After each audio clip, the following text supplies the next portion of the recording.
Hindi sumasagot si Mark Hera sa mga isyung sumasayaw na lang siya hanggang sa gay bar. Daw ang balita, nag-perform daw itong muli. Pero sa bagong Instagram post ni Mark, hindi niya itinatanggi na may pinagdadaanan talaga siya.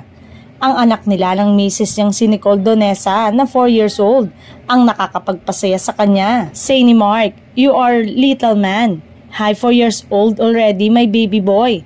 All I can say is thank you kasi kahit lagi may problema, pagsubok at kung ano-anong negativity na dumarating kay daddy, makita lang kita na healthy, masaya, okay na ako agad.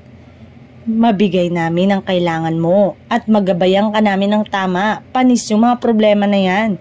Happy birthday, Corky boy. Mahal na mahal ka namin." Naawa naman ng netizen ay kinall out ang TV network nito na GMA Network. Sana daw ay mabigyan ng proyekto si Mark Heras gayong produkto naman daw ito ng sarili nilang talent show. Sigaw naman ng ilan ay maaari siyang humingi ng tulong kay Coco na ipasok siya sa Batang Quiapo. Komento pa, lipat ka na ng network idol, talented at mahusay na aktor si Mark, kaya malabo na hindi siya tanggapin ng ABS-CBN.